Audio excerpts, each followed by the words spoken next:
नमस्कार, मैं हूं पुष्पेंद्र चौधरी और आप देख रहे हैं इंडिया वॉइस। खबर दिन भर में आपका स्वागत है। रुक करते हैं खबरों की ओर। वित्त मंत्री निर्मला सीतारमण ने शनिवार को बजट 2025 पेश किया। इसमें कई तरह की घोषणाएं की गई हैं।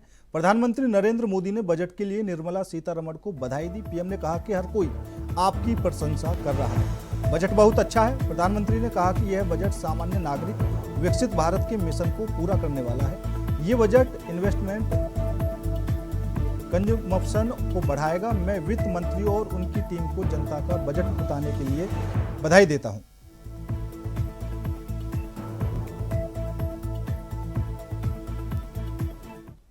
विकास यात्रा का एक महत्वपूर्ण पड़ाव है। ये 140 करोड़ भारतीयों की आकांक्षाओं का बजट है। ये हर भारतीय के सपनों को पूरा करने वाला बजट है। हमने कई सेक्टर्स युवाओं के लिए खोल दिए हैं। सामान्य नागरिक विकसित भारत के मिशन को ड्राइव करने वाला है। ये बजट एक फोर्स मल्टीप्लायर है। ये बजट सेविंग्स को बढ़ाएगा, इन्वेस्टमेंट को बढ़ाएगा, कंजम्पशन को बढ़ाएगा और ग्रोथ को भी तेजी से बढ़ाएगा। मैं वित्त मंत्री निर्मला सीतारमण जी और उनकी पूरी टीम को इस जनता जनार्दन का बजट, पीपल्स का बजट, इसके लिए बहुत बहुत बधाई देता हूं। साथियों, आमतौर पर बजट का फोकस इस बात पर रहता है कि सरकार का खजाना कैसे भरेगा, लेकिन ये बजट उससे बिल्कुल उल्टा है। लेकिन ये बजट देश के नागरिकों की जेब कैसे भरेगी, देश के नागरिकों की बचत कैसे बढ़ेगी और देश के नागरिक विकास के भागीदार कैसे बनेंगे, ये बजट इसकी एक बहुत मजबूत नींव रखता है। साथियों, इस बजट में रिफॉर्म की दिशा में महत्वपूर्ण कदम उठाए गए हैं। न्यूक्लियर एनर्जी में प्राइवेट सेक्टर को बढ़ावा देने का निर्णय बहुत ही ऐतिहासिक है। ये आने वाले समय में सिविल न्यूक्लियर एनर्जी का बड़ा योगदान देश के विकास में सुनिश्चित करेगा। बजट में रोजगार के सभी क्षेत्रों को हर प्रकार से प्राथमिकता दी गई है। लेकिन मैं दो चीजों पर ध्यान आकर्षित करना चाहूंगा। उन रिफॉर्म्स की मैं चर्चा करना चाहूंगा जो आने वाले समय में बहुत बड़ा परिवर्तन लाने वाले हैं। एक, इंफ्रास्ट्रक्चर स्टेटस देने के कारण भारत में बड़े शिप्स के निर्माण को बढ़ावा मिलेगा।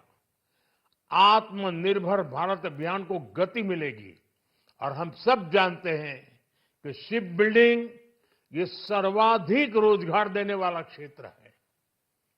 उसी प्रकार से देश में टूरिज्म के लिए बहुत संभावना है। महत्वपूर्ण 50 टूरिस्ट डेस्टिनेशन,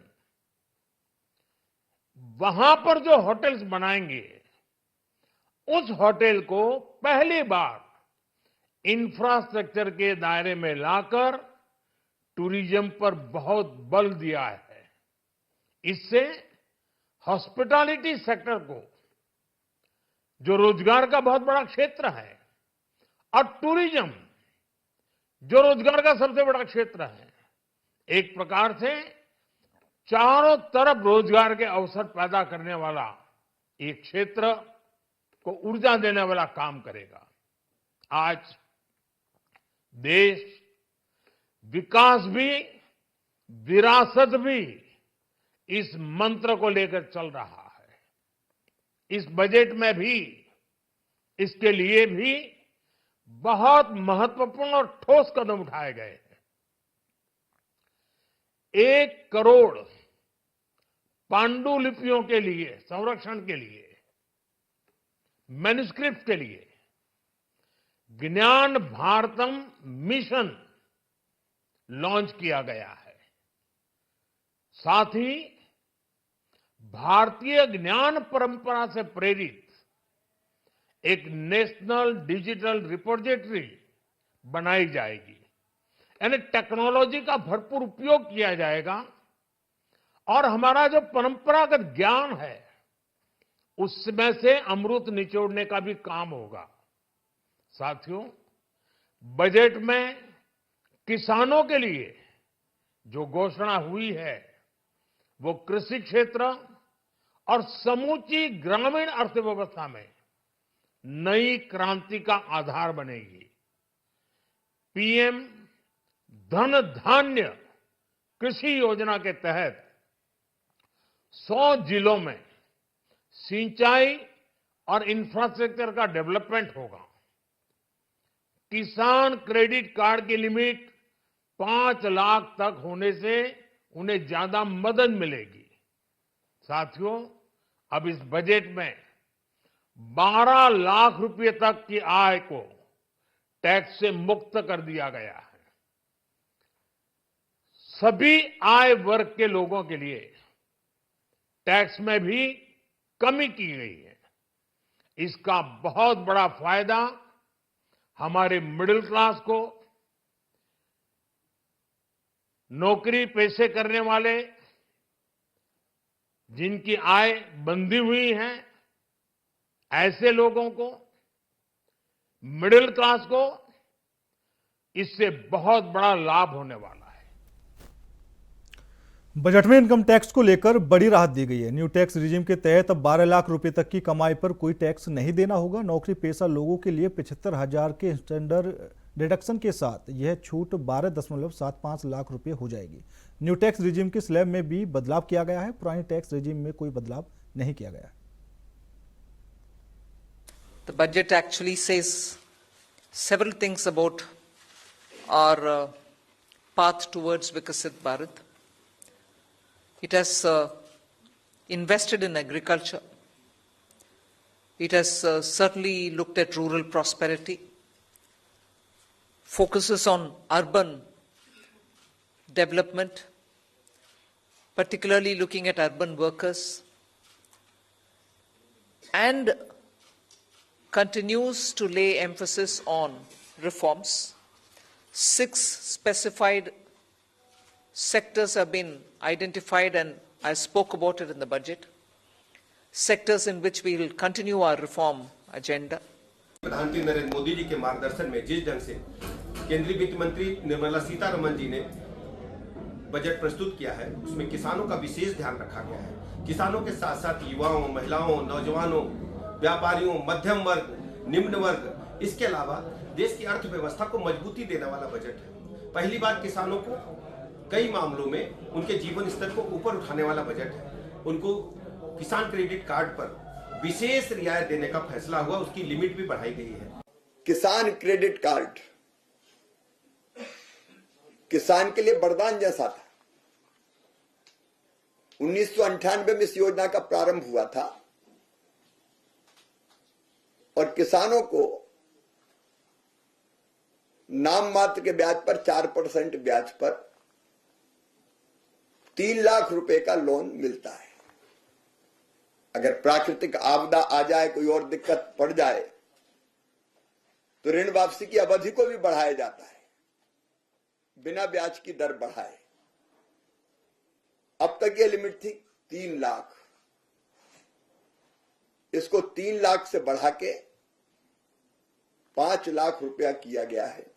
आदरणीय निर्मला सीतारमण जी, जिन्होंने देश के यशस्वी प्रधानमंत्री आदरणीय नरेंद्र मोदी जी के नेतृत्व में ये तीसरी सरकार का, नॉन स्टॉप तीसरी सरकार का ये पहला बजट जो दिया है, मैं उसकी पूरी पूरी प्रशंसा करता हूं।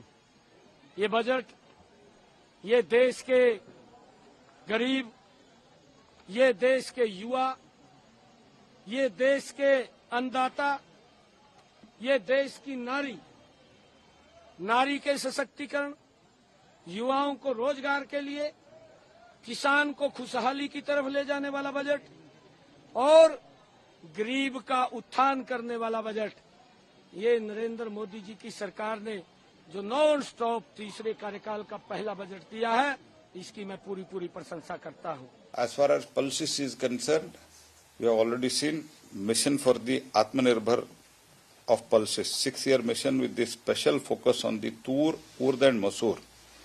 Central agencies like NAFED, NCCF to procure as much as these 3 pulses as offered by the farmers in the coming next year for 4 years. And emphasis on the climate resilient seeds, protein content productivity, post-harvest storage and the remunerative prices for the farmers. आज जो budget Bharat की वित्त मंत्री आदरणीय श्रीमती निर्मला सीतारमण जी ने रखा है, वह बजट बहुत ही संतुलित, ऑल इंक्लूसिव और विकास को बढ़ावा देने वाला बजट है। यह बजट विकसित भारत के संकल्प को गति देने वाला बजट है। इस बजट में गरीब और किसान का कल्याण है, वंचितों का सम्मान है और नारी शक्ति और मध्यम वर्ग का उत्थान समाहित है। हमारा बजट इस प्रकार से कहा जाए तो यह आम व्यक्ति का बजट है, सिटीजन सेंट्रिक बजट है। ऐसे सर्वस्पर्शी और हर क्षेत्र के विकास को गति देने के लिए समर्पित बजट के लिए मैं आदरणीय प्रधानमंत्री श्री नरेंद्र मोदी जी का हार्दिक अभिनंदन करता हूं। वित्त मंत्री श्रीमती निर्मला सीतारमण जी एवं उनकी पूरी टीम को अपने पार्टी के करोड़ों करोड़ों कार्यकर्ताओं की ओर से हार्दिक बधाई देता हूं। ਅੱਜ ਦੇਸ਼ ਦੇ finance minister madam Nirmala Sitharaman ਜੀ ਨੇ ਅੱਜ ਦੇਸ਼ ਦਾ ਭਾਰਤੀ ਜਨਤਾ ਪਾਰਟੀ ਦੀ 3rd ਟਰਮ ਦੀ ਸਰਕਾਰ ਦਾ ਪਹਿਲਾ ਬਜਟ ਪੇਸ਼ ਕੀਤਾ ਗਿਆ ਔਰ ਪੰਜਾਬ ਨੂੰ ਮੈਂ ਸਮਝਦਾ ਬੁਰੀ ਤਰ੍ਹਾਂ ਨਿਰਾਸ਼ ਕੀਤਾ ਗਿਆ। ਜਿਹੜੀਆਂ ਡਿਸਕਸ਼ਨ ਪ੍ਰੀ ਬਜਟ ਮੀਟਿੰਗ 'ਚ ਹੋਈਆਂ ਸੀਗੀਆਂ, ਜੋ ਡਿਮਾਂਡ ਪ੍ਰੀ ਬਜਟ ਮੀਟਿੰਗ ਦੇ ਅੰਦਰ ਸਾਡੇ ਵੱਲੋਂ ਸੈਂਟਰ ਸਰਕਾਰ ਦੇ ਸਾਹਮਣੇ ਰੱਖੀਆਂ ਗਈਆਂ ਸੀਗੀਆਂ, ਉਹ ਇੱਕ ਵੀ ਡਿਮਾਂਡ ਦੇ ਉੱਤੇ ਕੋਈ ਜ਼ਿਕਰ ਤੱਕ नहीं ਕੀਤਾ ਗਿਆ।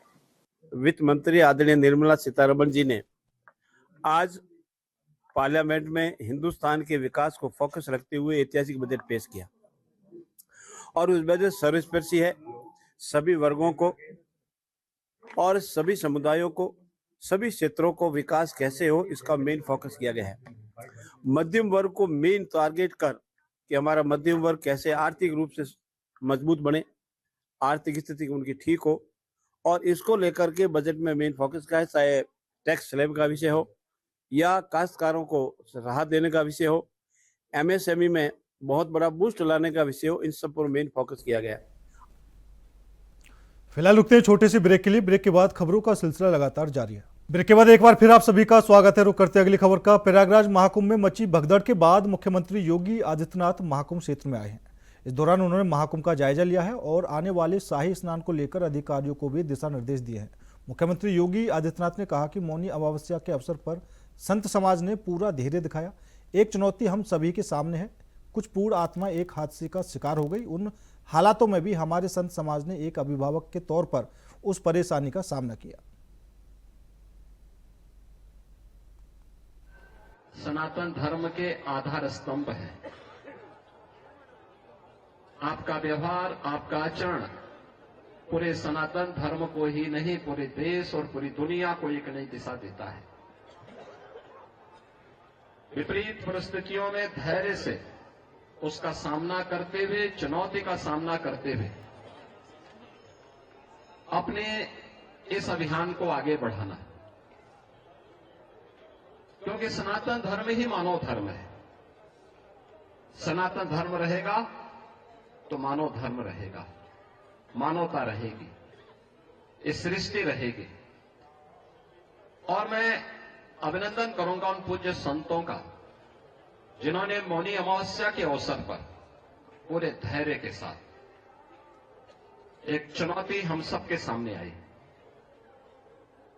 कुछ पुण्यात्मा उस एक हादसे के शिकार हो गए थे, लेकिन उन स्थितियों में एक अभिभावक के रूप में, जैसे परिवार के ऊपर कोई विपत्ति आती है तो परिवार का अभिभावक धैर्य नहीं खोता, पूरी हिम्मत के साथ खड़े होकर के उस चुनौती का सामना करते हुए उससे उभारने का कार्य करता है। और आपने देखा होगा कि जो सनातन धर्म के विरोधी हैं, वे लोग ये प्रयास कर रहे थे कि संतों का धैर्य जवाब दे दे और उसके बाद जग हसाई का एक कार्य कराया जाए। लेकिन मैं अभिनंदन करूंगा पूज्य तुलसी पीठाधीश्वर जी का भी, पूज्य जूना पीठाधीश्वर जी का भी, अपने सभी 13 के 13 अखाड़ों का भी, पूज्य फूलडोल दास जी महाराज वृंदावन धाम से हमारे पास आए हैं, अत्यंत वरिष्ठ संत हैं। इन सभी पूज्य संतों का जिन्होंने उन स्थितियों में पूरे महाकुंभ के आयोजन को अपना आयोजन मान करके पूरे धैर्य के साथ परिस्थितियों का सामना करते हुए पुण्यात्माओं के प्रति विनम्र श्रद्धांजलि भी की और मां गंगा के प्रति, महाकुंभ के प्रति अपने दायित्वों का निर्वहन करने के लिए भी अपने उत्तरदायित्व का पूरी श्रद्धा, पूरी निष्ठा के साथ निर्वहन करते हुए इस आयोजन को सकुशल आगे बढ़ाए। इसी का परिणाम है कि पिछले 19 दिनों के अंदर 32 करोड़ से अधिक श्रद्धालु अब तक प्रयागराज में मां गंगा, यमुना और मां सरस्वती की इस पावन त्रिवेणी में डुबकी लगा करके पुण्य के भागीदार बने हैं। जो यहां से जा रहा है, यहां की परंपरा के बारे में, यहां की गाथा के बारे में, यहां की व्यवस्था के बारे में गुणगान कर रहा है। ये गुणगान व्यक्ति का नहीं है, सनातन धर्म का है जो आ रहा है देश और दुनिया में। लेकिन हम लोगों को ये भी देखना होगा, कुछ लोग लगातार गुमराह करके सनातन धर्म के खिलाफ हर एक मुद्दे पर षड्यंत्र करने से बाज नहीं आते। और आज से नहीं, बहुत पहले से हम लोग देखते रहे, राम जन्मभूमि मुक्ति आंदोलन के दौरान भी ये सभी पूज्य संतजन उस समय के भी साक्षी हैं। वे लोग उस समय, उनका व्यवहार, उनका चरित्र उस समय भी जग जाहिर था और आज भी है। ऐसे लोगों से सावधान होकर के सनातन धर्म के मूल्यों, उन आदर्शों के साथ इन पूज्य संतों के सानिध्य में हमें निरंतर आगे बढ़ना होगा, हमेशा आगे बढ़ना होगा। और जब तक पूज्य संतों का सम्मान है, सनातन धर्म का कोई बाल बांका नहीं कर सकता। दिल्ली में विधानसभा चुनाव का शोर है, जिसके साथ ही सभी पार्टियों ने अपना दमखम दिखाना भी शुरू कर दिया है। तो वहीं आम आदमी पार्टी के संयोजक अरविंद केजरीवाल का पूरा परिवार चुनाव प्रचार कर रहा है। तस्वीरें नई दिल्ली विधानसभा की हैं, जहां अरविंद केजरीवाल की पार्टी के जो भी कार्यकर्ता और नेता हैं वो चुनाव प्रचार करते हुए भी नजर आ रहे हैं। तो और वहीं अपने प्रत्याशियों के पक्ष में वोट की मांग करते हुए भी नजर आ रहे हैं। मुख्यमंत्री अरविंद केजरीवाल का पूरा परिवार चुनाव मैदान में उतरा हुआ है। हमारे साथ खुद अरविंद केजरीवाल की सुपुत्री साफ तौर पर आप देख सकते हैं कि लगातार वो नई दिल्ली में जगह जगह चुनाव प्रचार करती हुई नजर आ रही हैं। पूरी तरह से दिल्ली में आम आदमी पार्टी के जो बड़े लीडर व आम आदमी पार्टी के जो प्रमुख अरविंद केजरीवाल का परिवार भी पूरी तरह से दिल्ली मैदान में उतरा हुआ नजर आ रहा है। खुद हर्षिता केजरीवाल को साफ तौर पर आप देख सकते हैं किस तरह से लोगों से यहाँ मिलती हुई नजर आ रही है। पूरी तरह से लगातार दिल्ली में आम आदमी पार्टी की तरफ से प्रचार होता हुआ नजर यहाँ आ रहा है। साथ ही इतना ही नहीं, राज्यसभा सांसद संजय सिंह की बेटी भी चुनावी मैदान में यहाँ प्रचार करती हुई नजर आ रही हैं। नई दिल्ली के काकानगर में हम मौजूद हैं, जहां से आम आदमी पार्टी प्रत्याशी अरविंद केजरीवाल यहां से मैदान में हैं। लगातार अरविंद केजरीवाल का परिवार दिल्ली में लोगों के बीच नजर आ रहा है। अभी अरविंद केजरीवाल की बेटी हर्षिता केजरीवाल यहाँ झुग्गी बस्ती में पहुंची हैं। यही वो झुग्गी बस्ती है जहां हर्षिता केजरीवाल ने पहुंचकर यहाँ लोगों से वोट की अपील करती हुई नजर आई हैं। वही महिलाएं और कुछ पुरुष हमारे साथ मौजूद हैं जिनसे अभी मिली। अभी केजरीवाल की बेटी मिली, क्या कहा आपसे? उन्होंने बोला है कि वोट डालने के लिए झाड़ू पे देना। तो कैसा लगा, आप मिल रही थी केजरीवाल? अच्छा लगा, अच्छा लगा है, हमें अच्छा लगा है कि यहाँ आए हैं। क्या जितने टाइम केजरीवाल सरकार रही क्या क्या सुविधा आपको मिली? लाइट मिली, पानी मिला है, वो दवाई है जो सब फ्री है। तो इस बार क्या लग रहा माहौल? ना वही है, हमें तो वही है जो वो है, वही है, केजरीवाल है। कुछ पुरुष भी हैं, अभी आप मिले, किस तरह का माहौल देख रहे हैं इस पूरी झुग्गी बस्ती में? जो 10 साल काम किया है, जनता उन्हीं को याद कर रही है और जनता चाहती है कि जो सुधार हुए हैं, जो सुविधाएं मिली हैं और आने वाले टाइम में और ज़्यादा काम हो और ज़्यादा सुधार हो। शिक्षा में, पानी में, किराए में, बिजली का बिल एक ऐसी चीज़ है कि अच्छे खासे लोग बिजली का बिल नहीं दे पाते। अगर ये बिजली का बिल इतना ज़्यादा आता है कि आधा आदमी तो कनेक्शन ही नहीं लेता, लेकिन आज सब पंखे में सोते हैं, गर्मियों के दिनों में कूलर में सोते हैं और बिजली का बिल नहीं लगता है। गरीब आदमी के लिए इससे बढ़ के क्या बात हो सकती है। बीजेपी भी अब तो लगातार वादे कर रही है, दावे कर रही है। बीजेपी वादे तो बहुत अच्छे कर रही है, लेकिन उनका कोई वादा चाहे कितना भी अच्छा वादा करते हैं, जनता को भरोसा नहीं है। जनता उनके वादे पे भरोसा नहीं करेगी कभी भी, क्योंकि उन्होंने जो 15 लाख का एक वादा किया था वो आज तक पूरे नहीं हुआ। तो फिर जनता को फिर ये कह भी दिया उन्होंने कि ये जुमला था। तो जब इलेक्शन में आप जुमला कहते हैं तो फिर विश्वास जनता फिर करती नहीं है। गरीब आदमी को भरोसा चाहिए, गरीब आदमी को बहुत ज़्यादा कुछ नहीं चाहिए, उसको चाहिए इलाज हो जाए, उनके बच्चे पढ़ लिख जाएं, पानी मिल जाए, और क्या चाहिए गरीब आदमी को? जितना चाहिए अरविंद केजरीवाल ने पूरी जान लगा दी है।